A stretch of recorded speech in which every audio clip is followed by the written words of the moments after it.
So for the last paper this morning, before we have our lunch break, will be Carmen Perez-Die, who was also here at the museum for many, many years. But at the same time, she was also having an excavation in Egypt, leading the excavation of Heracleopolis Magna, Ehnasya El-Medina site, by the entrance to the Fayoum area.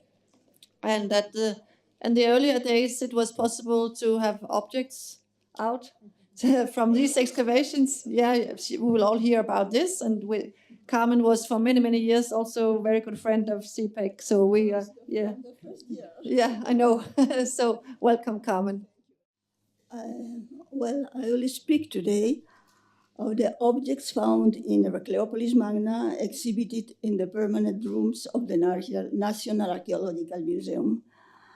I will have to repeat some aspects presented by my predecessor in the previous lectures, but is absolutely necessary in order to include the Heracleopolitan pieces in the context of the Egyptian and Nubian rooms in the museum.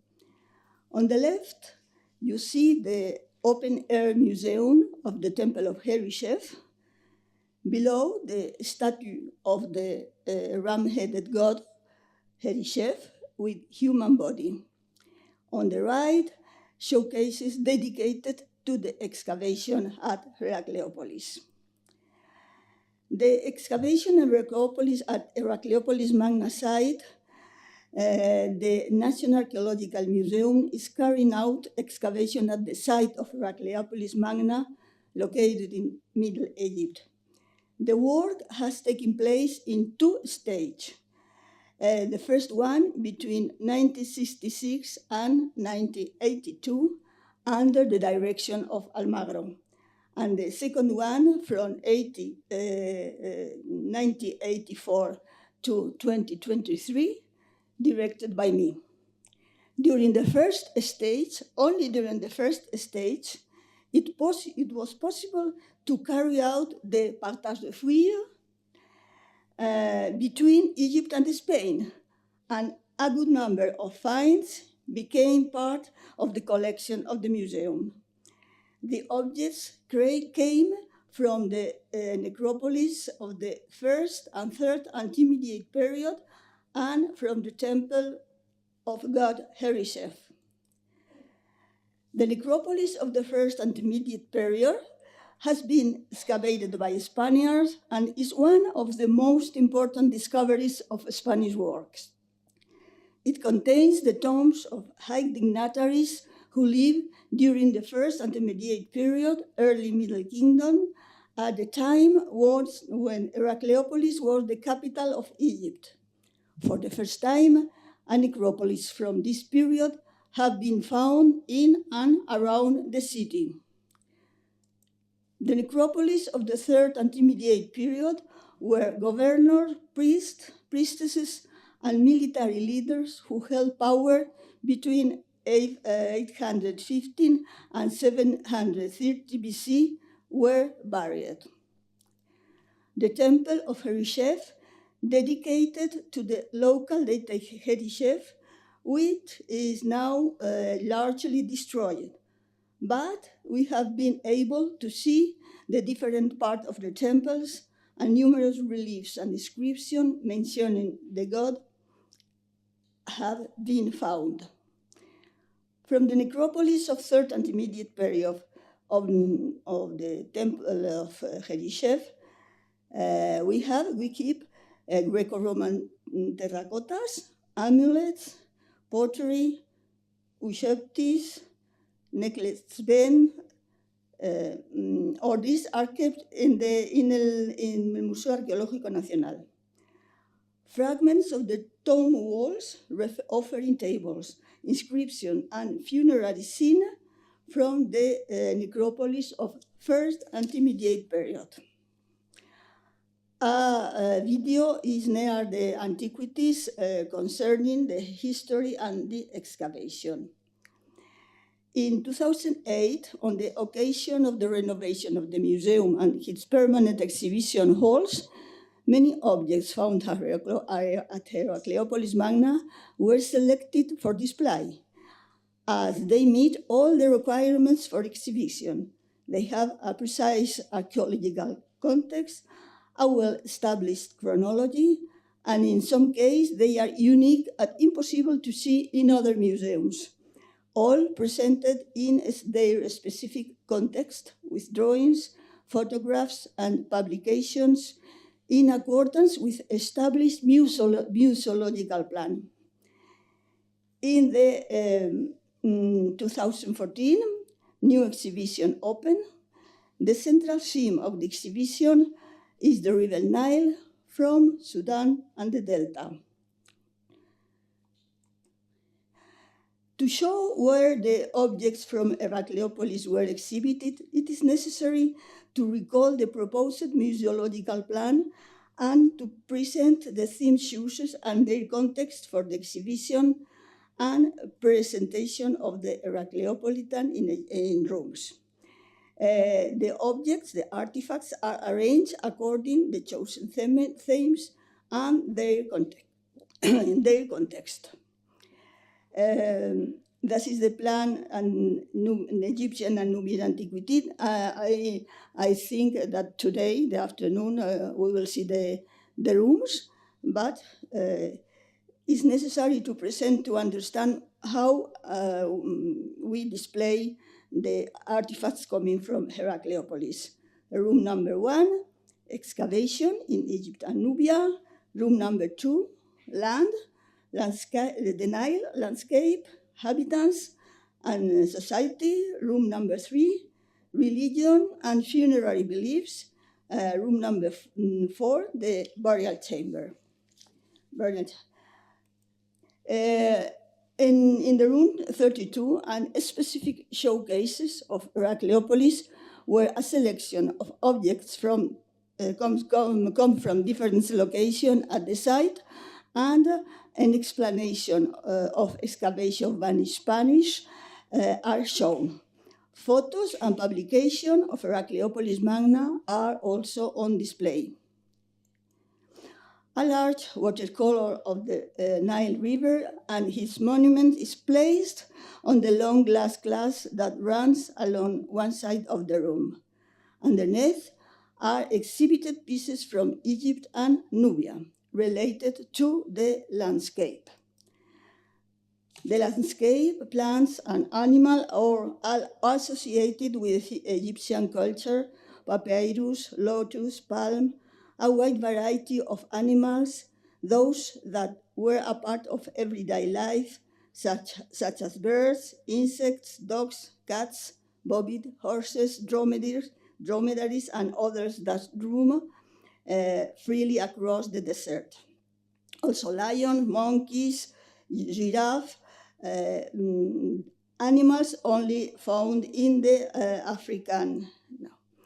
In the central theme of the room is the river and its banks, teeming with many different animals like frogs, fish, crocodiles, supply the people with fish, and by means of artificial canal, abundant water for irrigation, domestic use, and human and animal consumption.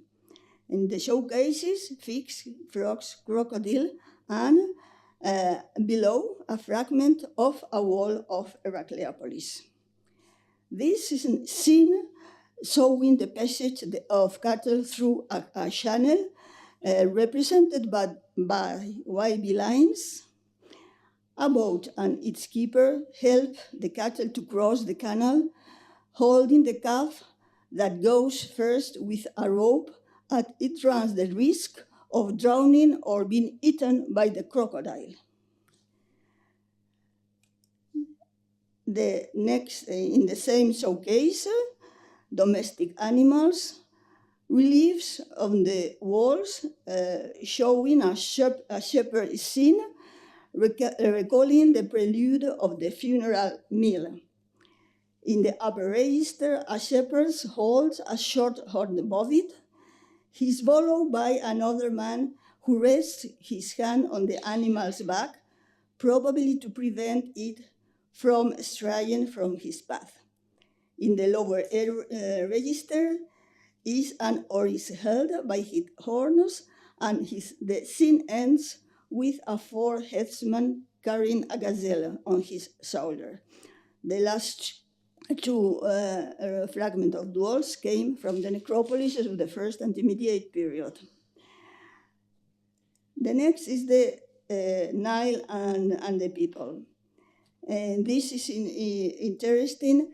We presented a fragment of the wall up with a man holds a flowers in one hand and a stick with a duck in the other.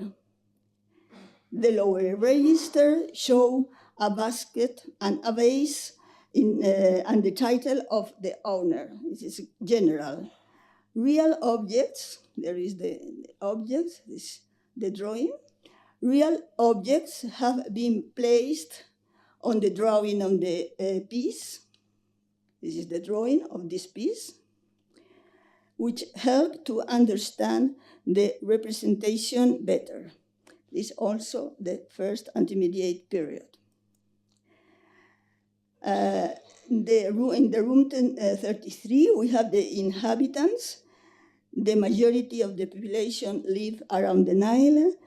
Two showcases showed the iconography of inhabitants of Egypt and Nubia and in representation in the art. Reliefs that combined front and side views, like this one, two men with a robe, coming also from Heracleopolis. Esther explained you the showcases with the new change. Here we presented Nubia, Egyptian writing with text in hieroglyphic, Hieratic, Demotic, Meroitic, Paleo-Nubian, and Coptic languages. The text of hieroglyphic, this is also from Heracleopolis.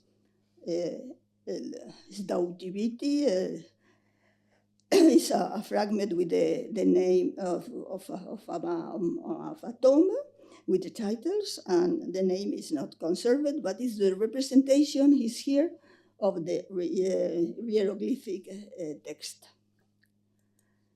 Concerning the religion, Egypt's deities in Egypt, bronze figures of the main Egyptian divinities. In these showcases, a fragment of inscription referring to divinities.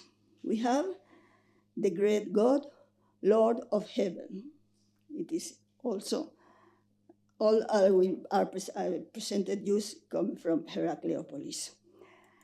In the room 34, the funerary wall, we presented, exhibited a model. This is a model of the tombs of the third intermediate period, with stone and mud brick chamber where sons of the king of Tanis and a high priest of Ammon of Thebes were buried. The architecture is very similar to the royal necropolis of Tanis, and this necropolis was excavated by me.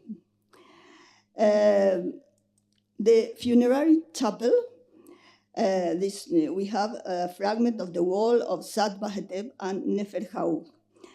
In Madrid Museum, we have on the left only a part, and in the Tahrir Museum, the right. Is the scene of the funeral meals and the contribution of offerings to the table of the two deceased. Presented the funerary priest and offering bearers. A video is available in the rooms. First, the menu list with elements for the deceased, titles and names of the owners. Is El Hekahut, Sdautiviti, Esmerwati, Imahu Neferhau. This is the man, and his wife was Satbahetep.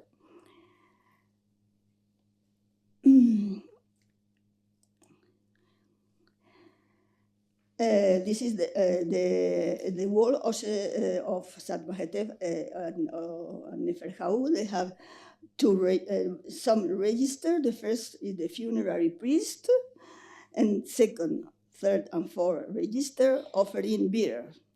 The funerary priest first, Sedmu, the ceremony of pouring water. The second, the censer bearer. Third, the lector priest. Fourth, the priest Sem. Below, the offering bearers with the hepes and trays with food and drinks going to the tables of the owner.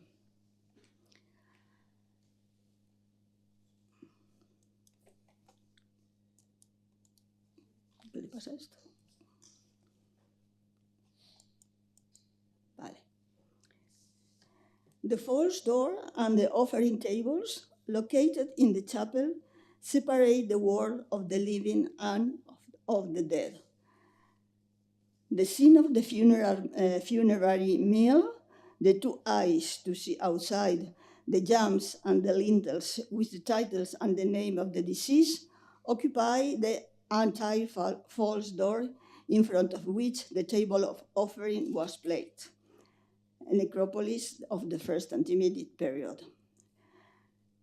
This false door separated two rooms, 34 and 35, and the chapel. The 33 and 34 are like the chapel, and 35 is the burial chamber. Esther showed you this burial chamber, which is now on exhibition, and they wanted to change. But for the moment, the objects that can be found inside the tomb are exhibited here are mummies, masks, coffins, shaptis. This reconstruction of a burial chamber is made with objects from different provenance, but all of them from the third intermediate period. Priestess' coffin, ushaptis, necklaces, etc. The anepigraphic canopic jars were found also in Heracleopolis in the third intermediate necropolis. We have showcases from shaptis and from different periods, and we have also some shaptis of 25th dynasty and a photograph of the shaptis of Netamun, now in Egypt. And now in Egypt, you have only the photo. Thanks to the generosity of the Egyptians who allowed us to make a partage de fouille of the objects found in Heracleopolis Magna, the public can see the work of the Spaniard at the site and contemplate a series of objects which have been exhibited in the permanent collection in exhibition rooms and which illustrate a large part of Egyptian and Nubian thought, culture, and civilization. And now the lecture is finished, but I would like to explain you about the name of Nubia. Because the Nubian name is more known from the Spanish people. All time we'll speak about the campaign, the Nubian campaign, that Spanish made it, and every people knows very well this term. But Kingdom of Kush is much more difficult. But we will see this afternoon in the rooms, in Egyptian and Nubian rooms, like all the culture of Nubia are presented on maps, on drawings, and the objects are in permanent collaboration. And it could be possible to put it together with its difference, of course. But we decided to put Nubia because for us it was more easy. perhaps it's much better to put king of Kush. But here in the halls, you have all the information about the names, because the north was Wawat, where we made the excavation with my predecessor, and the south was the king of Kush. And for us, the excavation come from the north, was Wawat of Nubia. This is the reason why we choose this name. I don't know. Very much for challenging the audience on that question, which is, I do understand it, in a way, very complicated anyway. Yes. Because of course it is layers of traditions, different traditions. And as you said, people now, because of Salvage of Nubia, because of pop bands calling themselves the Nubians and everything, have more the term Nubia in their imaginary. I do agree with that. And if we want to drag them towards some territories, it can be useful, but also, of course, depending on our collection. Mm-hmm. And in the Louvre, I have to say we are very poor on Kushite and specifically Meroitic objects, although we have quite striking documents or objects in this field, but very small quantity. And here we have a lot. We have more than 3,000 coming from the excavation. And because of your work in Nubia, if I remember well, in the Salvage of Nubia, the Spanish operations, you are very rich in Meroitic artifacts. Yes, that's and true. Of course, the Meroitic kingdom was one of the most brilliant and accessible, I would say, by tradition of the African kingdoms and so and so. So this is only a proposal, yes. A wish, a dream, like Christian said, to see this Meroitic kingdom illustrated in a way or another. On the room is presented.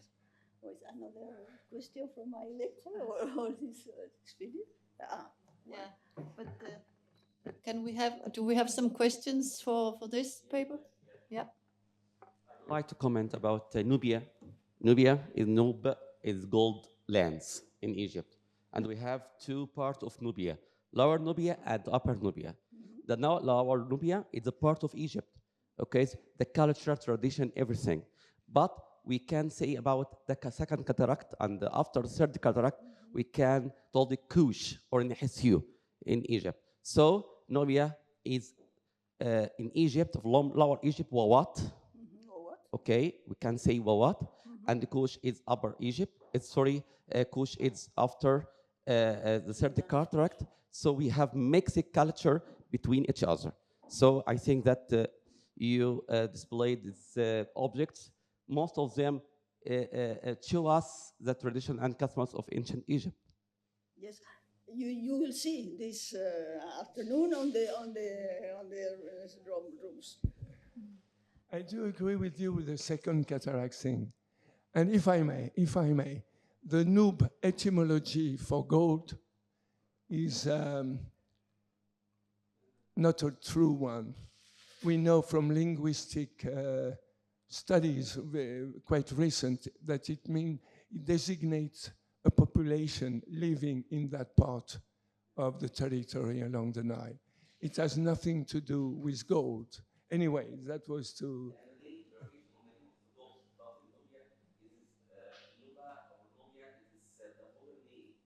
It's about a name, but which has no etymology in the term gold, if I may, sorry. Yeah, absolutely. Thank you. I think we can also discuss tonight at the reception. Yes. Well, thank you very much. And yeah. So, yeah, one more question. Yeah, one more. Am I loud enough? Yes. Okay. No, I'm always torn. Thank you. I am always torn between two opposite urges when setting up a display. One is to tell a story that will be appealing to visitors. So, what was the afterlife like in ancient Egypt? And the other is to preserve the context, because museums should be very much about truth and sticking as much to the truth as possible. But on the other hand, museums are also about telling a story, and sometimes you end up in a conflict. And we have recently, there was a showcase that I like very much that we've set up, where in El-Medina there's a statue, a small statue of Amenhotep I as a cult image that is displayed on a litter that was used to carrying such images in El-Medina, but not probably not that one specifically. So to me, that showcase works very well. People love it. I love it myself. On the other hand, it's in some ways it's telling a lie. I think it's telling a lie, and this showcase, this came to my mind when I saw the showcase where you showed a burial assemblage with canopic jars that I suppose do not belong to the same burial as the coffin and the other objects. And because it's something that I'm not saying that I don't sleep at night because of it, but it does trouble me. I mean, I'm just wondering if you guys also experience the same discomfort with such displays while loving them at the same time. Okay. Yes. Of course, it depends on the collection of each museum. We have a lot of objects, but not from all periods. And when we made the new exhibition 10 years ago with Esther, and we decided, what can I do? We can't put by chronological order because there are not some objects coming from, for example, for New Kingdom. And we decided do this by the museographical plans with trying to put the objects in a context specific, to try to explain the people what happened in Egypt in the past. I think that the objects coming from Heracleopolis were interested because we have the chronology, of the site, the context, and we will put this one in the context we have the seat before here.